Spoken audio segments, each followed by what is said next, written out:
Full of Beans, Henry Ford Grows a Car by Peggy Thomas. Henry Ford made cars. Millions of cars, but this story isn't about cars. Well, maybe just one. It's about one car and a lot of beans. Henry had a mind for machines and was driven to improve the world around him. When he was young, his mother said, "Do something useful," and encouraged him to make life for others a little smoother, a little easier, and a little happier. Sometimes he was successful. He built a smoother ride in his affordable Model T, sort of. He sped up factories with the moving assembly line and made the workers happier with a $5 a day wage. Sometimes he was not. When he experimented with shrink-proof wool, all he got was a drawer full of tiny socks. But one concern needled him his whole life: farming. Farming was hard work. No one knew that better than Henry. Growing up on a Michigan farm, he dreaded the long hours behind a horse and plow. From the time I left that front gate as a boy, my only interest in a farm has been to lighten its labors. If I can do that, I shall have rendered a real service to humanity. As a teenager, he hammered together a crude tractor, but it couldn't haul a hayseed. As a successful car manufacturer, Henry still experimented with building tractors from leftover car parts. One of these tractors, the Fordson, sold for more than 50 years. But heavy hauling and long hours of plowing was only part of the problem farmers faced. In 1929, the entire country suffered in the Great Depression. The stock market crashed. Businesses failed. People couldn't find jobs. Some farmers lost their land. Others left crops rotting in the field because they couldn't afford to harvest. Henry remembered his mother's words, "Do something useful." What if farmers had a new market for their produce? They could earn more money, and their crops wouldn't go to waste.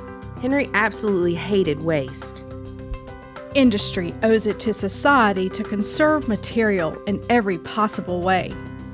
Henry recycled everything. The Ford factory in Dearborn, Michigan, reused rags, boxes, and even sawdust. Every day, garbage trucks dumped 7 tons of trash at the factory where it was processed and turned into useful products. Fuel for cars, materials to pave roads, fertilizer for plants, and charcoal briquettes for grilling hot dogs. What if he used farmers' crops the same way? Anything that can be grown from industry's raw materials will bring new revenue to agriculture. But first, Henry had to figure out which vegetables were suitable. On a patch of land that he called Greenfield Village, Henry built a laboratory. He hired a team of young men to study the chemicals in every grain, fruit, and vegetable. One of those men was Robert Boyer. While ratchets and widgets cranked and spun in Henry's brain, Robert thought about chemicals and atoms that could be pulled apart and mixed together. Soon, truckloads of vegetables tumbled in a heap outside the lab. Carrots one week, corn stalks the next. Turnips, tomatoes, and wheat. Robert ground, whirled, boiled, and stirred. Henry rocked or did chin-ups on a beam. That was his way of thinking. After 2 years, they discovered the perfect crop for the factory. The soybean. People in China had grown and eaten soybeans for centuries, but in the United States, the soybean was cow feed. To Henry, it was a wonder crop. Soybeans were easy to grow, enriched the soil, and were bursting with oil and protein. Henry imagined farmers all across the country growing soybeans for food and for industry. But what exactly could they make from the oil and the protein of the little legume? To work that out, Henry needed lots and lots of soybeans. In the spring of 1932, a fleet of Ford tractors planted 300 different kinds of soybeans across 8,000 acres. Soon, the city of Dearborn sat in a sea of soybeans. In the fall, ground, whirled, boiled, and stirred. Henry continued to think. Mixing soybean oil with coloring and other ingredients created a paint that was glossier, less expensive, and dried to a hard finish than other coatings did. From a hospital bed where he was recovering from surgery, Henry announced that every Ford car would wear soybean paint. That came as a surprise to Robert, who had to hurry to perfect the paint for production. Next, Henry's team mixed soy protein with a chemical resin to make hard plastic. Soon, cars rolled off the assembly line, gleaming with soybean plastic, horn buttons, gear shift knobs, light switches, and distributor caps. The more cars Henry built, the more soybeans he needed. Henry kept a network of 700 Michigan farmers busy growing more than 22,000 acres of soybeans. Some people thought Henry was full of beans, and he was. He ate beans. One of his favorite snacks was the Model T, a soybean cracker cut from the dough using a real Model T hubcap. Henry sold soy flour to factory workers and served soy ice cream in the lunchroom. He wore beans. Robert spun soy protein into thread. Woven into a fabric, it was nearly as strong as wool. Henry's tailor stitched him a soybean suit, and the men from the lab gave him a soybean silk tie. And Henry wanted to drive beans. Every Ford car already contained a bushel of soybeans, from the gear shift knob to the paint.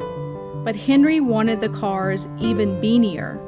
He imagined an automobile as revolutionary as his Model T, a whole car made out of soybean plastic, so lightweight it would use less gas than any other car on the road. Making small plastic parts was easy. Molding giant plastic panels was not. When the first panel popped out of the mold, Henry grabbed his axe. Aiming the blunt end, he swung.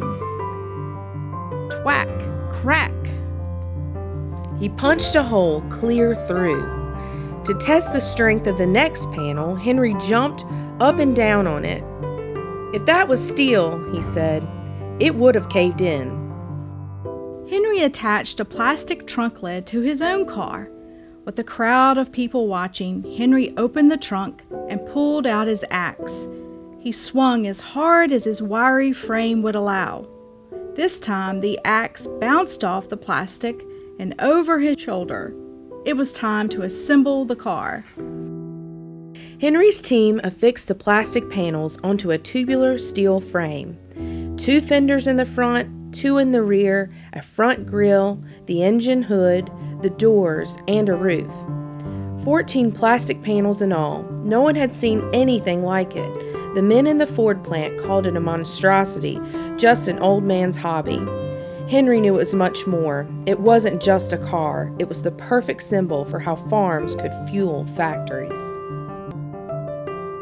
On August 13, 1941, everyone gathered for the Dearborn Day festivities. Dressed in a soybean suit, Henry rode to the fairgrounds in a sleek new automobile, the color of a wax bean. Some folks joked that the car ran on salad dressing rather than gas. Others saw Henry's revolutionary vision. "Please hurry it," one reporter wrote. "Mr. Ford, hurry, hurry." But 4 months later, no one was talking about Henry's amazing soybean plastic car. On December 7, the Japanese Navy attacked Pearl Harbor and America was at war. The Ford Motor Company stopped making cars and began building bomber planes. The soybean plastic car rolled into storage. Nobody knows for sure, but its steel frame may have been recycled for the war effort. The plastic panels disappeared. It would be one of Henry's last innovations. He died on April 7, 1947. Henry will always be remembered for making cars, millions of cars. But only one proved that Henry was not full of beans.